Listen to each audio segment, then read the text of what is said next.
Hello, everybody. We're back again, and we have a privilege. We are talking to candidate Lawrence Allen for Texas House 131. And a disclaimer: uh, I've been knowing Lawrence 55 years, I believe. I mean, we sat in the same seat in the third grade. I got it right this time, didn't I, Lawrence? Fourth The grade. same thing. Fourth grade. Miss Wagner. Fourth grade, I get it wrong every time. You see Okay, the same thing.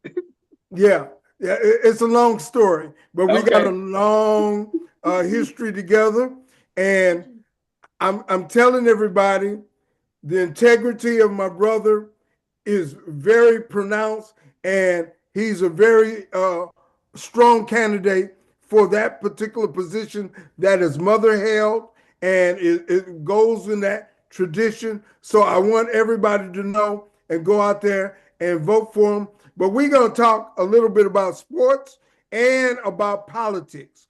And I want to welcome him. This is a special show. And first, I want to talk about the campaign. You're running against Stacey Childs. Is that correct, sir? That's correct, Brother Call. Yes, sir. Brother Barute. Have you had any talk with her, or you all have talked about the campaign a little bit? Well, first, before I get into answering questions, let me first say thank you for the opportunity to spend some time with you and your audience tonight. I want to thank Jeff and thank Phil for taking out the time to just bring me on the platform tonight. First and foremost, that's just appropriate. And certainly, as I look at the question that you've asked, have I had the opportunity to spend time with her? That's kind of like a hand-to-hand combat question at this time in a runoff election. And so, no, we've not had any sit downs or debates across from each other, but we have attended some of the same endorsement opportunities. So last week, I did get a chance to see her. We were interviewing with the HPD union for their endorsement, which I was granted that endorsement shortly thereafter. And so that's the last time I saw her. Today, I was very fortunate to receive the endorsement from the Texas State Teachers Association as well. And so that's kind of where we cross paths when we are trying to get these endorsements for our campaign, because sometimes they come with a little financial benefit and some manpower, and just that identification of the brand brings a few additional votes as you try to get to your ultimate goal. And so that's where we are now. That's how we've been kind of communicating, and certainly are crossing the airways through social media like tonight. This is extremely beneficial in getting out your message. And I want to thank you for your opening comment. Just says that Lawrence Allen is a man of integrity. So I don't want anybody to think I gave you $5 to say that. I just want to acknowledge it at the same time. So I'm here tonight to talk sports with you and politics at the same time. And I want, before we get started, that my answers are not political. They may sound political, but they're definitely going to come from a person who is very skilled in communication, because what you say can hurt or help. So you have to be very mindful of the things that you do. Uh, Sir. I mentioned that Yeah. about talking with Stacey Childs because I saw the campaign of Jasmine Crockett and James Terralico. And even though commentators were trying to get them at odds with one another, they maintained a very civil campaigning conversation.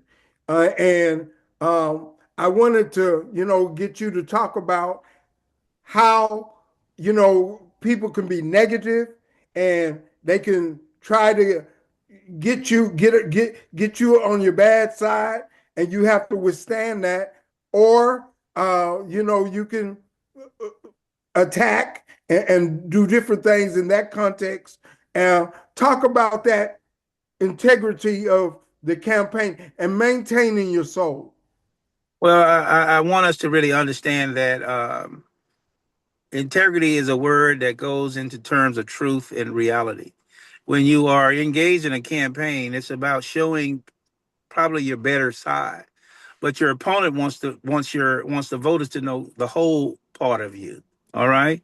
And so when you conceal things about yourself, or you're not being forthright in your dealings, someone is going to point that out. For example, if you are really doing the bidding of the Republican Party, your opponent is going to point that out. And that's not going to be seen as a negative. It's just that people have to be well informed of the individuals that are coming into leadership to make the very best decisions. Now, when something goes out, somebody will say, "Oh, that was negative. You told that person, you said that person was receiving money from Carl Alexander and he is a Republican, and that sounds negative." But if you don't know that, how could you make a informed decision? And things of that nature. So we got to be careful. We recognize that the governor said he was going to pour millions of dollars into the elections in the Houston area. And so we have to realize that some dollars are coming into the Houston area to sway our voters a certain way. And so he is pumping millions of dollars into this area. And I truly believe that he has extended his grace to my opponent. I truly believe that. And so I have to let the people know that I believe my opponent is also financed by big dollars in the Republican Party. That's not negative. That's for the record. If you look at the campaign report, which is a public record, and you can see it clearly, that's not a negative. But most people are not going to dig for enough to find that out unless somebody guides them. So I want to say integrity, yes, not going to lie, not going to cheat, not going to steal, but we're not going to play a game with our community. And when a thief comes into the community, and I'm not calling my opponent a thief, I'm just saying to you, if a thief comes into a community, somebody's got to report to others that a thief is here. And so that's all I'm saying to you is that uh, politics is a blood sport. Don't truly believe that you can do this thing and always wear the white hat. That's just not how it goes. You have to fight fire with fire, and you have to be prepared at the same time because there's always a campaign you see and one you don't see. There's a one you see and one you don't see. And if you can't manage both of those campaigns, you're probably not going to win.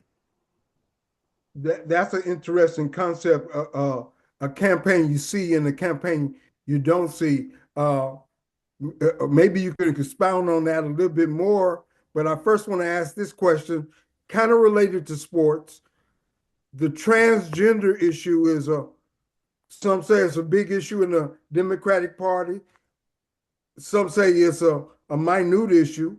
Now, the Republicans have used it as a wedge in against Democratic candidates and so forth. But do you believe that transgenders should be able to compete in women's athletics? Certainly, let me be real clear because I have a special place in my heart for the transgender community. When we were growing up, we had a good friend by the name of Michael Roberts that played baseball in Southeast Little League with us. Michael and I graduated from Jones High School together in 1980. We were classmates. And when we returned for our 10-year reunion, Michael was Monica. And it was Monica Roberts and was an outstanding advocate in that community. And I had the opportunity. I'm going to say this frankly. One day we were having a conversation, Monica and I. It took me a long time to realize that this was Monica, not Michael, who I grew up with. And as we were talking, I came to realize that I was talking to the same person that I knew as a child. It's just now I needed to respect that person in another way in their decision making. And so I grew up that day and realized that Monica was in front of me and not Michael. And for therefore, every day after that, I knew I was talking to my friend that made a decision about what uh, her choices would be and what she wanted to do. Now, the question is, should transgender females be recognized as a female? And the question and the answer is yes. Now, for me, it's yes. Now, should that person be allowed to participate in sports? There is only one sport right now that we have that is not co-ed. We never talk about whether young ladies can play volleyball or young men can play on the same volleyball team. We all grew up with young men and young ladies on the same baseball team. We all grew up with some young ladies and some men running track. And so it's not that's not the issue. And then there has to be some additional time and some evidence to say why it shouldn't take place. And so I think we're in that time and area where we would permit transgender females to participate on the female side of sports because the only one I think we're really concerned about is football. Really, that's where the real damage could take place if we're not protected from the original structure of the male and female anatomy. And so, what I'm saying to you is that research will tell us, and time will tell us whether that's a good decision. But we do know that there are a number of people in the transgender community that face suicidal thoughts in their lives. And we want to prevent that as much as we possibly can by opening up opportunities and then evaluating those things and saying, was this a good decision or not? And not just standing on a historical standpoint and saying it's never happened before, so it's never going to happen as we go forward. We live in Texas. We call it the Bible Belt. And so most of us are really looking through our religious lenses and not the emotional damage and hurt when people are different than yourself. And so that's my position on it. We give it the good old boys try, and then we evaluate it over time. Understood. I understand that position. Um, Jeff, Phil, do you all have any comments on that or any questions? Well, I have definitely strong feelings on that, but and it's kind of opposing my brother, Mr. Lawrence Allen. But I have reasons for feeling the way I feel. I just feel like that men have more strength. They're stronger. We're just innately stronger than women. And I think in a situation like that, you're giving those people an advantage over the people who are actually born as women, as female. And I just think that they have an advantage, and I don't think they should be given that advantage. So I disagree on that. But now, if it's anything sports related that does not pertain to strength, physical strength, then I'm okay with that. I have no problem with that because I'm not against the trans community, the gay community. I'm not against any of that. I'm just saying I don't want those people to have an advantage over those who were born female. That's all I'm saying.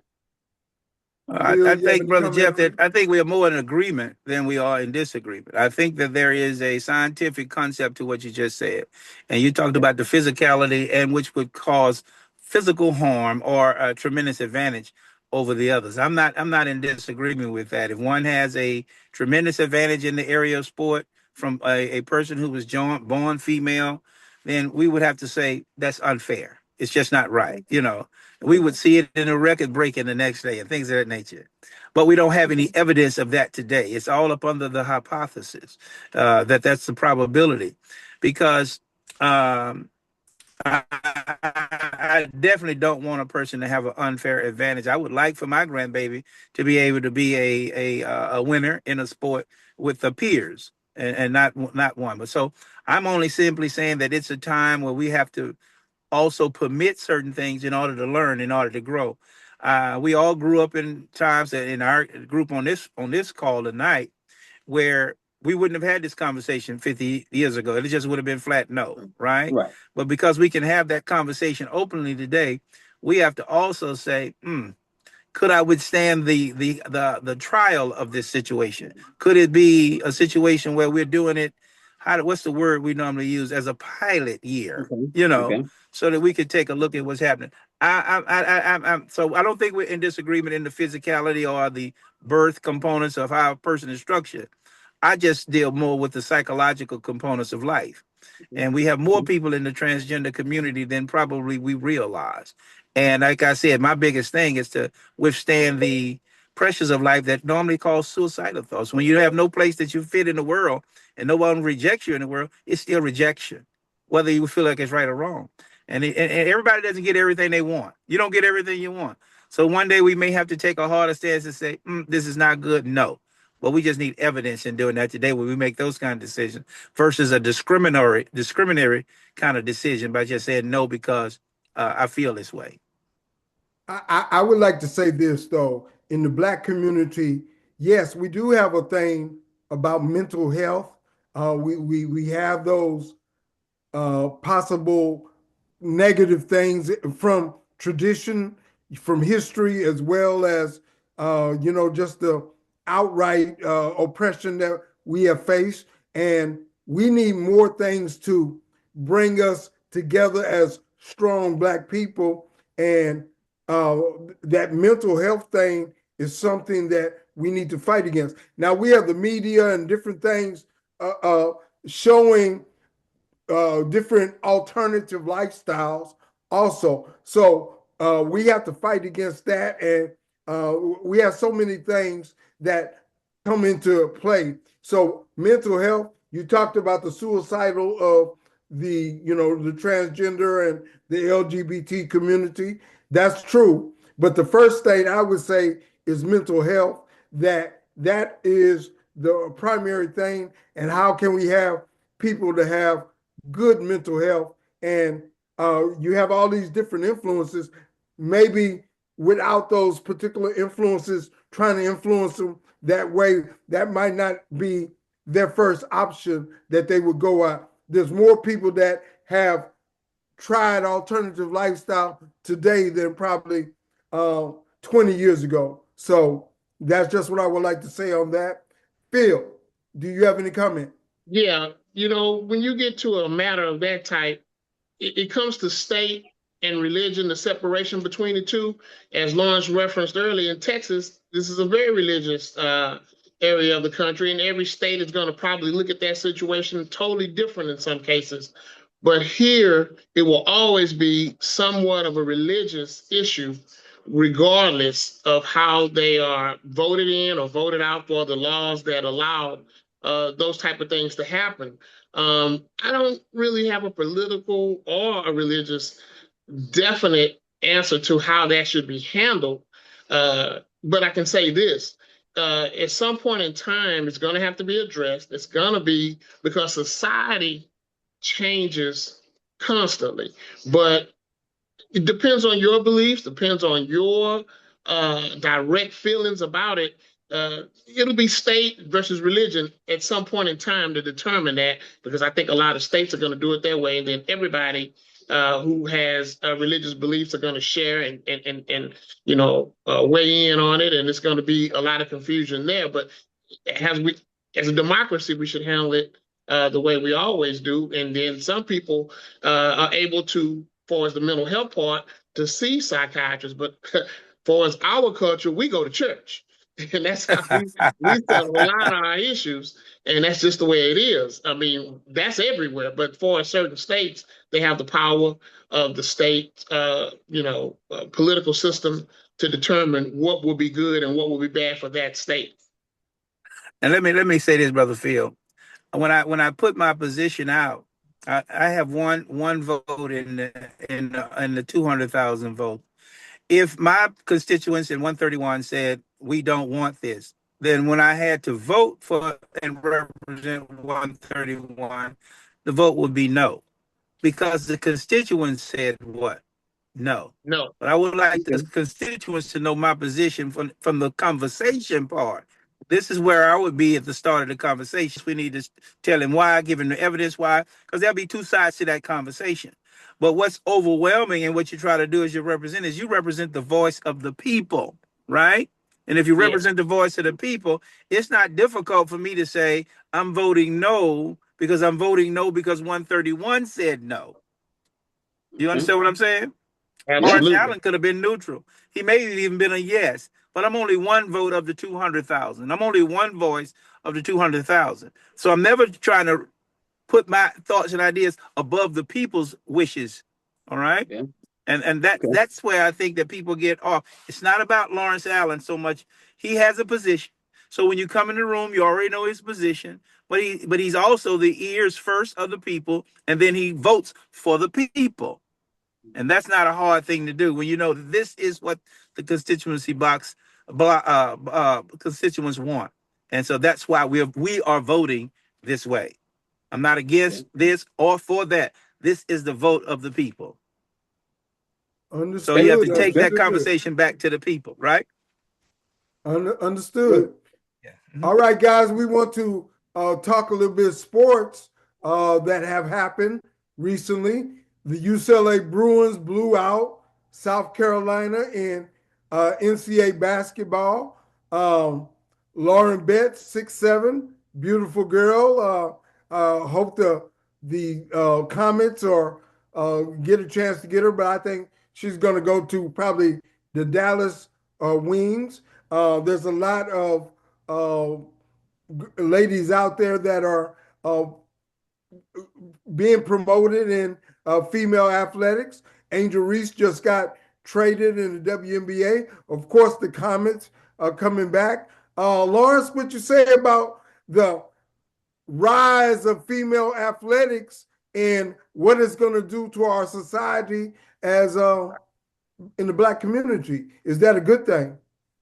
Well, brother Barute, first and foremost, I am an advocate of participation in organized activity for everybody in our communities. Girl Scouts, Boy Scouts, basketball, football, because there are many lessons that we learn through athletics and sports. And so what I'm saying to you is I think that there has to be a paradigm shift in our community as it pertains to athletics.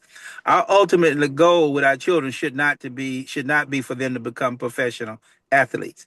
If it should be for them to participate in the organizational sports, to learn teamwork, to learn how to work hard, to put forth effort, to set goals, and to take all of those things that we learn from organized sports into their professional life. I think where our paradigm is when we see him at 3, we already says he's headed to the NBA. We see him at 4, he's headed to the MLB. You know, he's 6 and he should be on the Lakers in about 5 years. And then we pull all of our resources into AAU and everything else, and we find the trauma in our children when they come to the end of their athletic career and it didn't end in the professional athletic career. That's because we put so much into it. So I don't take the sport for our community to be negative. I take our view of the sport and how we treat it to be negative, as though it's the be all for our economic woes that we've had for so many years. If we can get this one child to a professional level, then it's like hitting the lottery. We've made it. And I think that has to shift. We have to take all of the lessons from participating in athletics and sports and transition those lessons in how we treat our work life and our family life and in the same manner that other cultures do. And so I think the African American community is always enhanced and beautified through athletics, but it is not who we are as a people. We're so much more. Very well said, Jeff. What do you say about the rise and the results of female basketball that have come on? Hey, I'm always happy to see the ladies get what they want. So you know how I feel about that. So I'm very, very elated by how things have turned out. You know, when you look at the WNBA, as an exception that back in 1997 with the Houston Comet winning the first 4 consecutive championships, you know, it was huge. But it's even far more huge than it was back then. So it's been taking incremental steps, baby steps. But over the last 2 to 3 years, they have really, really risen that sport, especially basketball. And I'm really proud of the women, and I'm proud of the fact that our society can embrace the fact that women, they can do just anything we can do. They can do anything we can do. They're just a little not quite as physically strong as we are, but they can do anything we can do, and we notice that. So I'm very, very happy for what's going on with the WNBA, what's going on in NCAA women's hoops, and what's going on overall for the women.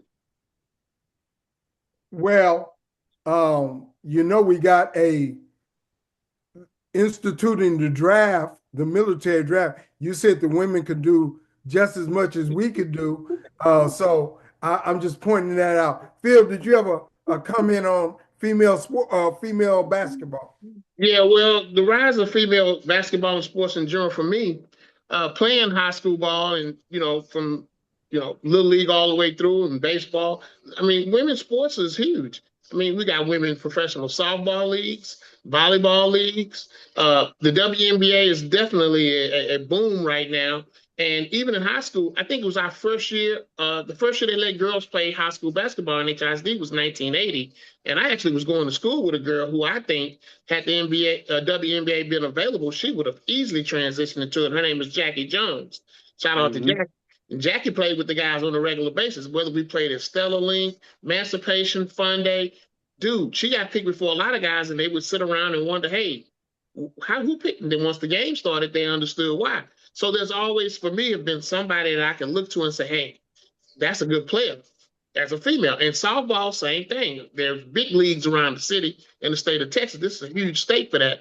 And co-ed softball was always big. And I often saw women who were better than me. I'm being honest. And I knew I could play fairly well, but, same thing in hoops. I'm not going to say a lot of them in that, but Then they had professional football leagues at one time. So now you know that they can get money, they can get benefits, they can have sponsors. All that good stuff plays into the advantage of the economy as well as the professional sports that women are being in. And so we'll see a lot more of that coming and going forward. So, and hey, cheerleading is huge. I got two granddaughters who were cheerleaders at Longfellow Elementary School, and I'm telling you, I've seen high school cheerleaders don't do as well as some of these young girls at elementary schools around the city. And they give scholarships for that too. So there's a lot of ways to get that education in if you want to go academically, but you have to be academic first, in my opinion, and then let them participate. Like Lauren said, learn the sportsmanship, learn the teamwork, learn, sacrifice. And I wouldn't be sitting here today had I not participated in sports from the age of 8 to high school. It makes a huge difference. I just wanted to come back to a point that I was making with Lawrence that um, relationships with our sisters today, we have to adjust. They came through a difficult time also as men, as Black men have, and we have to adjust. They are stronger and stepping up a lot more. And we as Black men, we have to adjust in a different way. We can't suppress them, but we also don't want to minimize ourselves as Black men and all that we have been through, but we want to find a way to coexist and prop each other up. Lawrence, you have a comment on that? Well, I think you said it best, but I take some issue to the fact that it's not a us versus them component. I don't see it that way. Mhm. Us versus them. I think if we've lost anything, we've lost the continuity of marriage and the definitions of what a strong marriage is like. Because I think as Black men, we've always been the labor force in this country. And when we did not have the opportunity to can use our physicality in the workplace any longer, then they said to us we needed to run towards the universities and we needed to get some degrees. Well, we didn't go as fast as the sisters, and so most of our HBCUs are 70% to maybe 80% female now, just about in their enrollments. And so when you do that, what you're doing is you're seeing the Black woman in the workspace that we are accustomed to looking at. But that doesn't mean our numbers have shrunk. We're just not in those spaces.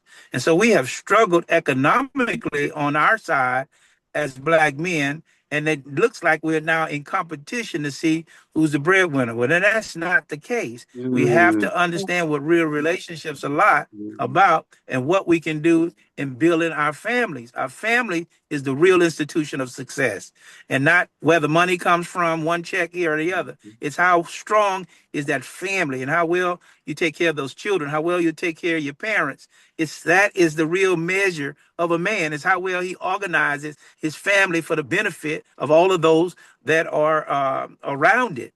And so we have to, as I use the word paradigm shift a lot, we have to shift our thinking away from being the breadwinner for pride to recognizing that wherever the bread is gathered, as long as we eat, and that we don't lose our self-esteem and our manhood or lose our voice or lose our testicles because we don't know how to protect when we think we haven't provided the dollars. We still have a major responsibility because God, as Brother Philip said, God put that in his word. It is our responsibility to do what we need to do and to organize our family. And if you have a wife that makes more money on a daily basis in the job, you have to understand how to put those things together so that neither one is pulling against the other. And when that's honesty and truth and economic balance, then everything is good. It's good. It's when you feel like you don't have a voice because you're a dollar short, you know, and you're made to feel good. And society is doing that to you. It's doing that to you as well. So you're not competing in your home. You're competing against everything that society puts out so that they can make sure that you're out of your home. You might remember at one point when if your family was receiving any kind of welfare or any kind of assistance, then the man couldn't live in the house because Exactly. you're getting a check. Well, that The was Black man, designed for you to be upset with him to put him out. Not the that you're Black man. getting a check, but if we give you a check, we want to be your man. and you got to put him out. And so there's been a systematic move to that from the outside in, and that's in his self-esteem and his commitment. And we have to rebuild our brotherhood so that we can support each other when we're going through difficult times and learn how to embrace our role as men, as the protectors and the maintainers and the leaders of our family. Never give up that role because you don't make $500,000. Never give up your responsibility because it's who you are. You all have always seen this. You can, I don't care how much money a woman makes. The child could be there doing something, and they'll say, "Mama said it 5 times," and the child keeps on doing it. Daddy says it 1 time, and the child stops. Why? Because there's a difference there. There's something different about that. That for family, the way God made it, that we cannot lose. But we cannot let anybody else define who we are outside of our institution of family and marriage. And as long as we live a godly definition in that concept, we're going to be all right. We're going to be all right. As long as we don't fight each other over these little metrics of life, we're going to be all right. So that's my position on that. We should never shortchange our sisters in anything they want to do. They have every right to become whatever God has given them the opportunity to become. We should embrace it, celebrate it, and then come to the table with a level of intelligence about how we plan to obtain and achieve our goals. How do we plan to obtain and achieve our goals? And that's what will give us, if you can commit to the plan, then where the resources come from doesn't matter. Amen. Very powerful. I like that. I want to talk about that a little bit more as how can we start to be able to do that, get the female to understand as well as the black man to understand, but more importantly, how can we start to raise our young black boys? That's an important component. That is because we got so many young black men. You go in any major city, you see a lot of black men, boys, ages 20 to 30 on the street in mental problems. But I want to divert back to sports. We're going to come back to that, but I want to go back to sports. The Rockets, Jeff, have an 8-game win streak. What's up with that? And what are their prospects for the future? The last time we did a show was 2 weeks ago. Scully and your boy Carl, he said he couldn't even stand to see watch the Rockets anymore. They were pathetic, and he couldn't even stand to see or watch them anymore. So now here we are, 2 weeks later. The Rockets won 8 straight games, and now he has a different tune. You got a different song now. But yeah. Hey, the Rockets have reeled off 8 straight wins. So I'm proud of them, the fact that they have done that, and they have 2 games left in the season. And right now they're tied with the Lakers for the last home court advantage spot in the Western Conference. So right now they tied with the Lakers, and with 2 games left. So the Rockets really need to win both of these games. Both of these games are here in Houston, and they need to win both games because you want to open up at home. Right now against Minnesota. They're playing against Minnesota right now. Okay. So right now they're tied with the Lakers. So they really need the Lakers to lose 1 game, and then they need to win both of their games, and then they have the 4th seed, and they will have the home court advantage in the playoffs in the first round. That's what they need. The Lakers really don't care right now about that because right now they got Austin Reeves out, and they also have Luka Doncic out. They just want to be healthy come playoff time. They can care less if the Rockets have home court advantage in that series. As long as they're healthy, they know they can beat the Rockets. Well, they have no problem with the Rockets. They can wipe the floor with the Rockets if they're healthy, and they know this. They know this. I disagree with that, but they did win the last 2 games. I disagree in a 4-game series that they would win. I disagree with that, but that is maybe their thinking. But I think the Rockets can win against them in the playoffs, but we'll see. Go ahead, Jeff. Okay, so right now I'm very satisfied with the Rockets doing right now. Like I say, they need to win tonight, and then they need to win their season finale. They do that, and the Lakers will lose 1. They are the 4th seed, and I like them. I think that series can go 7 games if they get the home court advantage. But I really believe that if the Lakers have home court advantage and if the Lakers are healthy come playoff time, I don't see the Rockets winning more than 2 games. At best, well, I see them winning 2. I disagree with that, but we'll see. Other than the Rockets, what do you think about the rest of the playoffs? All right, well, right now, Right now, you got OKC. Right now, it's in the number one seed. So OKC was done is they say, hey, we superior to the rest of the league. No one can handle us. So what we're gonna do is we're gonna sit down our top 10 players. We're gonna sit them down for the last two games of the regular season. We're gonna sit them down. Go and sit down. We don't need y'all. We don't need no help. The NBA, we got this. So they sitting down their top 10 players for the last two games, and they're gonna play G League guys and guys at the end of their roster because they got this. And they know that, and they're really trying to set up a series where they're going to play the Rockets in the second round or the Lakers because they feel like they can beat that team. They're not too crazy about Denver, but they think they can beat the Rockets and the Lakers. So they don't mind playing against those two teams. So right now, I like what they do. You want to rest the guys because you want to make sure you're healthy come They playoff time. have lost 3 out of 4 to San Antonio, and Yeah. San Antonio somewhat has their number.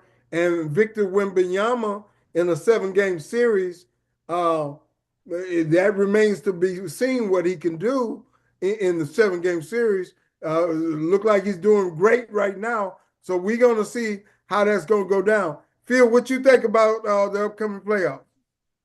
Well, it's going to be an interesting round. The West is brutal, and the East got maybe 2-3 teams that stand out. But, playoffs, things change. Games slow down. You have time to strategize against another team for that series. And 1 or 2 surprise players always come out of those series that you don't expect to do something special. But now I can't see the Lakers even being healthy with the injuries those guys have. They're not even in the country being rehabbed. They're out of the country. So we'll see. It'll be a miracle, maybe. But like you said, Oklahoma City, they're tough to beat. They got their stuff together. San Antonio, tough to beat. They got their stuff together. If Cade Cunningham can come back and help Detroit, that would be tremendous for them. But over in the East, New York want to make some waves. Then you got the play-in game. It's a lot of different features to the NBA playoff season that if you want to put your crystal ball out there and start making predictions, that's on you. But I typically like to sit back based on what they've done during the course of the season and give each team a fair assessment. And it starts with game 1 of each playoff series. And who would have thought that Indiana would have got to the championship last year? Nobody put them in their top teams.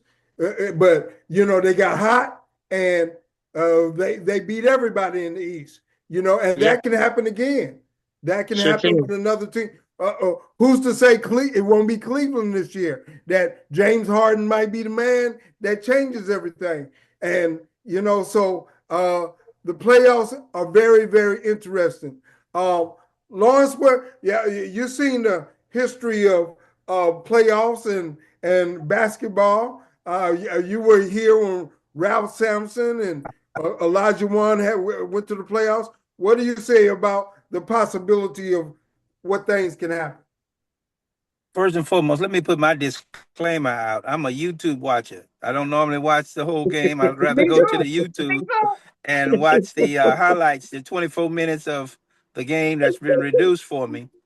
And because the regular season sometimes upsets me with the effort of certain players and some of the freelance dunks they let you get away with and things of that nature. I truly believe that the playoffs is just a totally different animal. And if you can play defense in the playoffs, you can win. And so that's what we're about to see now. If we really want to step in front of that guy, do we really want to take that charge? Are we really going to take that, commit that hard foul? Can you take these 15 fouls we're going to put on you? So it's a different brand of basketball, And certainly OKC has proven to be from last year to this year, right now, the strongest team out. But when you're game planning, all of us have been athletes. There's not one athlete out there that's saying, how do we take them down? Every night, how do we win the game? It's just not an automatic because the competitive nature takes over. And we've seen it with the Rockets over the year. One injury here. You lose a Clint Capella here. You lose a James Harden there. You lose one player here. And the whole series changes. And so that's why it's so fun to watch because it's unpredictable. But if we had to put our money up, which we were gambling, we would probably say OKC will be there in the end. We would probably say that because we know athletics. But in reality, we understand at the same time that the playoffs is a different animal. And if I was on any one of those teams, guess what? I'd be planning to get you. I'd be planning to get you, right? No matter what team I'm on, I'm trying to come out victorious. And so Everybody, I think, has steps up their mentality of the game to show who they really are. Because this is where you get your paychecks. When you can show up in the playoffs, this is when you can negotiate your contract, and things of that nature. So it's a whole new ball game. Don't let the regular season fool you. Don't let it fool you. Some folks are gonna be playing for their livelihood, and that makes the difference. And so it'll be fun to watch. We'll watch the whole game now, and we won't wait on the YouTube for the for that An night. addendum, real quick, an Yeah. addendum to what Mr. Allen just said. I agree with that. Watching the whole game for 82 games, that can be kind of a drag sometimes. Now, if they play it against a good team, then yeah, that's different. You got the Lakers versus the Rockets. Okay, I may watch all that game. But if they playing against somebody like Utah or somebody like that, I'm like, no, I'm not gonna watch this whole game. So I do the same thing. I watch YouTube highlights the next morning. So I feel the same way. So I understand how you feel about that, Scully. Yes, sir. Yes, sir. All right, I want to ask a question about baseball. They have got some type of automatic robot doing the calls, the balls and the strikes. Phil, you got the skinny on that? Well, we went to the game together and we saw it for ourselves. We know that the catcher can dispute a call. I'm not sure if the batter can too. Balls and strikes, and then they go to the system, and the system gives them what they need to know. They've been, testing it in minor leagues for a couple of years, so now it's made it to the major leagues, and this is going to be the first year. Hey, I'm still getting used to the pitch clock. The pitcher has to pitch the ball at a certain amount of time. There's so many changes from the baseball that we know is. I look at it as being paramount to when the designated hitter came into the American League. Still hasn't made it to the National League, but when it first came out, it was like, what is this? And it's still here. So we shall see how it goes. This is the first year of all this good stuff, but we know that it's been going on in the minor league, so they wouldn't have brought it up if it had not been vetted like that already. Lawrence, as a former baseball player, what do you say about these baseball changes? And is the sport as exciting as it used to be when we were at, Southeast Little League? Terrence Spellman was pitching and so forth. You don't have those old little leagues like we used to have back in the day. So the kids don't even play baseball as much as so forth. So what's happened and what's the future of baseball? Well, baseball is in good hands. The future of baseball itself is in good hands. It's probably the most lucrative sport that's out there, and for its players as well. I just think that as you asked the general question about our community and baseball, how are African Americans, if you would, blacks, and baseball getting along? And I would say that relationship is almost totally broken. Uh, it's too easy for you to put a hoop up over the garage and for your son to learn to play basketball. It's a little too easy to get in the yard and throw your football, run 10 and out, and get your football game going. It's a lot more difficult to have a good baseball game. Now, when we were growing up, everybody in the neighborhood played baseball, played in the little league. So you could get 18 guys and go play a baseball game. That's very difficult to do that today, especially when children don't even come outside. And so our communities, they have struggled. Even the MLB has poured millions of dollars into our leagues and to try to get our young people back into the sport. But it's expensive now to play baseball. You don't just play in the little league. You got to go play AAU and travel sport and everything of that nature and the equipment. So they have priced us out of baseball. And because you can go to the Dominican and go to other places and get a ball player like you just want to pick one off the tree and go get one for a little or nothing and negotiate all of that contract and do well for it as you go forward. But I would love to see our communities engage in the sport again because it was the number one sport when we were growing up. Baseball was number one. But when you looked up, you had your Willie Stargills, you had your Jimmy Wynns, you had all of these role models in the sport that made you say, I think I can do that. And I think that's kind of what my candidacy is about running for state representative. It's also about standing in front of young black men so they can say, one day I think I can do that. I can be a leader in my community. One day I'd like to be in the House of Representatives and represent my community. Every time we take a step, at the next level. As all of you all know each day, it's not everybody that you talk to. Sometimes it's just the people who are watching you. The coach at South Carolina said it like this. We kill a fly with a sledgehammer because it's not about the fly you kill. It's about the flies that are what? Watching. And Amen. so as we do great things and continue to do great things in our life, it's not about what you're doing. It's about those who are watching. And so the sport took us took us out. So we're not watching our neighbors any longer in the sport. And so every time we see someone that looks like us, they speak Spanish. They don't speak English, so that's not us. And so if we ever were put back in that spot, we would aspire to be in that space. That's a simple fix, for us. So my thing is baseball is doing fine, but it's international now. You got to compete I agree. I across the agree with world. Scully. Real quick, Carl. There has been an increase in African American black men in the National Baseball League, but it only increased from 6.2% to 6.8%. So you're talking about 6.8% of the entire league is African American men. Understood. The era, So but that the is an era, issue. but the era that Scully was speaking of with the Star Jails, your Joe Morgans, even players that didn't get the name recognition, it was 25%. You had Hank Aaron. You had those guys out there who came from the Negro League also to play. But like you said, now it's at 6 point. Look at that drop. That's drastic. That is rapid. 6.8. That's horrible. And that's an increase, and that's an increase, 2 consecutive increases over the last 2 decades. That's the only time that's happened in the last 2 decades that there was an increase, and it's still only at 6.8%. So there's an issue. Well, across the board in sports, we got 77% in the NFL, 77% or higher in the NBA. So sports across the board for African Americans is pretty good. We're still not great in coaching and general managers, but that's even improved. And the more we get owners and people with the money, that will improve also. So I can see that improving in 50 years. What I want to talk about with our last moments that we have, black young men, again, Lawrence, you have 4 sons. I have a son. And a lot of the young men are going through very difficult times. It's a different day and age than the day that we grew up in because we have the internet and so many different pressures and peer pressures and different things.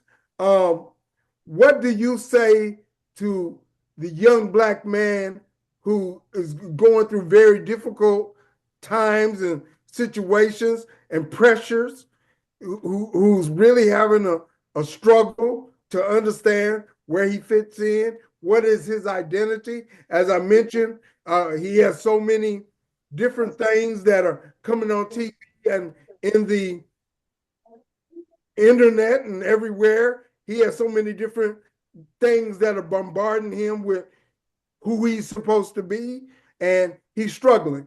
What do you say to that young man, those young men who are dealing with all of that? Oh, that's a very, very, very good question because you kind of talk to that question as though you're talking to an individual, like you're talking to your own child, but you're not I talking to an am talking to individual. my own child. Right. Well, I'm saying to you in the question, you have to talk somewhat in generalities because every case could be different. Yes. When we talk about mental health, we don't know if there is what's the mental imbalances. We don't know what's the triggers and things of that nature. What I'm saying to you in that question is it's about supports.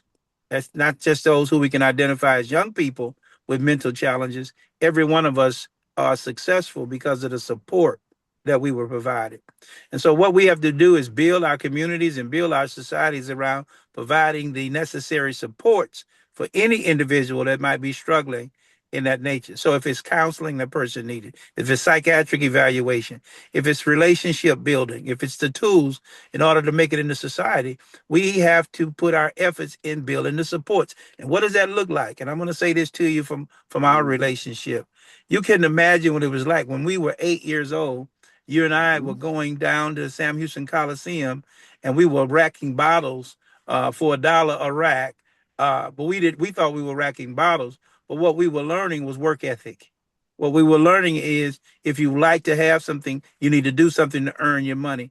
We have allowed our children to sit around, and I'm gonna call them, and get soft. So even though every human being has a struggle, not, but some of them are a little more difficult than others. We have to learn how to struggle with difficulty in order to be successful. Or all we do is make excuses for everybody. And so everybody can do something. I have 4 sons. I don't think any of them are running for president next week. But the expectation still is that you must work, you must maintain yourself, and you must grow. At whatever rate that is, that's on the individual. The expectation is not going to change. You're not supposed to steal. You're not supposed to rob. You're not supposed to kill. You're supposed to work. You're supposed to pay your bills, and you have to meet the expectations of this family. That is not going to change. Whatever your mental capacity is, you're going to get up in the morning and you're going to go to work and you're going to do what you have to do. And as the father of 4, it's my responsibility to hold them to that standard, even though I know it's extremely difficult for different ones in my own offspring.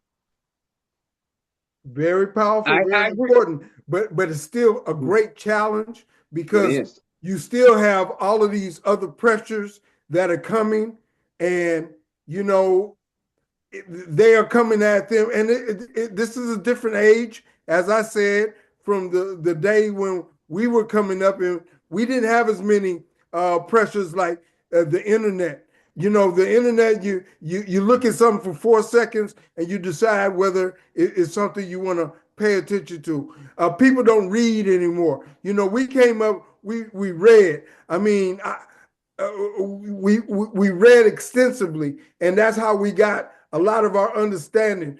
We took our time and things. So the world is a lot different today, and it encompasses everything. It goes into sports, politics, media, communications, everything. And some young men, the young ladies are having a better chance, a better opportunity. But the black young men, they are having a difficult time, and they may not have that support system, like, or they can have a support system and still not accepting that. Some men, they trying to do a good thing, but you know they have problems with their female partner who is, you know, has a different mindset. So you have all of these things happening, but your candidacy and other candidacies, we want people out there who can speak on these particular things because our community has such difficulty. The thing I respected about Jasmine Crockett, she spoke very much truth to power, and she stood up for the black community. Of course, they hated her for it, and you know, a lot of them helped her push her out of office. But we haven't heard the last of her, and we certainly have not heard the last or the first out of Lawrence Allen. And we look forward to you being in that position that your mom had and to live on that legacy. And I'm sure that this won't be the first time, and that legacy will continue. We are at the end of our show. This has been a great program. We talked about a lot. We talked about sports, and we talked about the campaign, and we talked about the black community and progress for young black men. Phil, do you have a final comment that you would like to share? Well, to circle back of what we spoke on for as being Phil, can I interject a second? My fault. Can you mention about A Rocket? I'm sorry. I'm getting there. Give me the second. Yes, brother. So back to this. I had the privilege of, I have a 45-year-old son and a 36-year-old son and 2 daughters, all married, all have kids. The thing is, you have to interject an example that they see every day before they have to go out into the world to find it. And if you can do that, you can provide them guidance for God, guidance for their family, and then themselves. Because you can't help anybody if you can't help yourself, and you can't help yourself if you can't serve God. And then family is paramount. And if you can make sure they understand that, And I look at how they live their lives now, and they followed the script that was set before them fairly well. And I am very grateful for that. So it definitely can start at the house, right where they see, right where they sleep, right where they eat.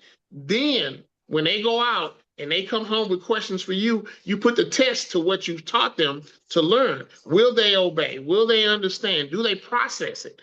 And the example they see has to be you or their mother. And that's what I think me and my wife did as much as possible. So those are the kind of things you have to also always realize. Young ladies complain about guys, guys complain about young ladies, but what are your children doing? How are they affecting that same situation? What's the reciprocity they give back to the world? Now, as anybody that has ever lived anywhere, at some point in time, you're going to have to move. And when you get ready to move, if you're in the city of Houston, make that an A-Rocket move. A-Rocket is a well-established family moving business that was established in 1959 by Arlene Sam and Herbert Sam.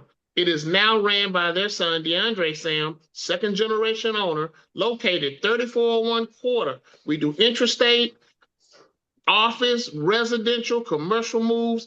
Well known. You'll see our trucks rolling all over the city. We have contracts with corporate America. We have contracts with divisions of those subsidiaries of those companies. And we have been around doing the moves, doing the storage. We have a brand new facility that you can come out and tour.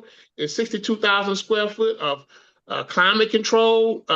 And we vault your items up. We take good care of them, and our drivers and our movers are courteous and knowledgeable. So call us 713-748-6024. Shout out to DeAndre Sam. He had a knee replacement on yesterday. I guess playing sports from the time we were kids to 64 caught up with him. But hopefully he'll have a safe recovery and be back on the job.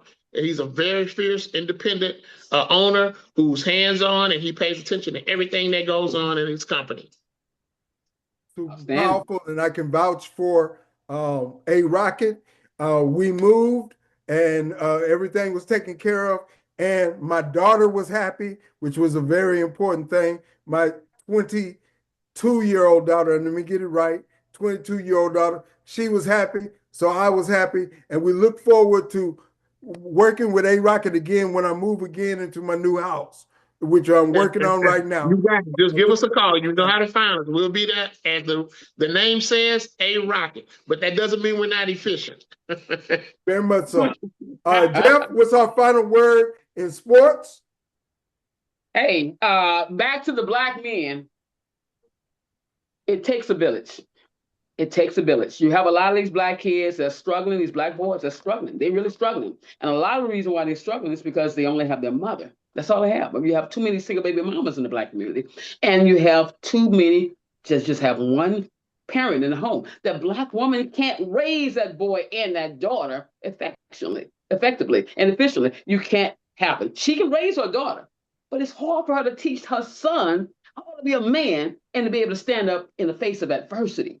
When he feels like everything is going up against him, he has no support. She doesn't have any support. So what happens to that kid? He becomes a casualty. He becomes a casualty of our environment. We need more family structure. We need to have the uncles that have to step up. The uncles got to step up. You have to have more family functions so that you can get to know one another, so you can know who all your family is, because these single baby mamas cannot do this job alone. Okay, they need help, and these boys, these black boys are suffering. Okay, so they need help. So we need to come up with some kind of program to help them, and we will do it. Between the four of us, we can get it done. All right. Well, I'm doing what I can in my way, but I certainly got to find a way to do more personally and socially and so forth. So, Lawrence, what is your final word? Give a final word for your campaign. And when is the election? May 26th, I believe. I believe I'm working the election that day also. Give your final word, Lawrence. First, again, let me say thank you for this opportunity to be with you and your audience tonight. And again, I'm Lawrence A. Allen, Jr., candidate for state representative, House District 131. I'm in the runoff election. That runoff election is scheduled for May the 26th. Early voting will start on the 18th. It will only last 5 days. 18th through the 22nd, and I truly and truly solicit and ask for your support if you are in the 131 district. I also wanted to conclude tonight as we went forward in our conversation. Is that's why I talked about programs. As a representative, I really cannot affect your home, but I can try to affect the community by putting the kinds of programs in place where assistance and support can be readily available. And so that's what we're supposed to do, is to support the institutions. I think Brother Jeff said it best. I don't think he'll find any disagreement in that. That when it comes to our young men, as Phil said, first we need to be the examples. We don't need 100 examples all the time. It takes one example. My mother taught me a long time ago that it takes one branch to off the tree to start a new direction. You know, if you come from a bad tree, when you get one branch going in the other direction, they'll say, well, we can go that way now. And I think a lot of our young men will have to hit their heads. A lot of them will have to go through some difficulty because they've allowed the world to tell them that if you work, you're a simp. If you do this, that's not good. You need to be a hustler. You need to smoke this, you need to do that in order to be accepted. And once they find out that the devil will simply say, all I did was ask, you didn't have to do it. Then if we turn ourselves to the God that we believe in and honor him, everything will be okay. He promises us that, and we can live on that. We can live on his word. If we stand by his word, everything will be okay. I want to say to our parents that are struggling with their young black men, be patient with them. God tells us that they are the greatest generation ever born. Even if we don't realize it, that this Joshua generation is going to be the generation that is going to take us over into the promised land. And so God is at work. He doesn't stop working because we get frustrated. He is at work, and these are his children. And so take some of the burden off yourself. Take your own sadness off yourself. Quit asking yourself, what could I have done differently? You have to be who you are, and God is making a cake. Just don't open the oven door before he finishes. Just because you see a child struggling, he'll be all right. You just keep pointing him to the master. Keep pointing him to the master. Keep pointing him to the master. And when he accepts his Lord and Savior Jesus Christ as his guide, he's going to be all right. If he accepts Muhammad and as his Ikra God, he's going to be all right. Because you cannot be successful of a man as a man thinking it's all on you. You got to understand that your steps are ordered by God. And when they're ordered by God, don't refuse the step. Don't refuse to move when he tells you to move. And so what you can do for your son is you can show him every day that there's a God that guides your life. And when he can connect his life to that God that you serve, you know for a surety that his life is going to be all right. Quit beating yourself up. Take your sons to the throne. Take your sons to the altar. Take your sons to the place where they can get the real help they need. And that is with their Lord and Savior. Both Lawrence Allen, District 131.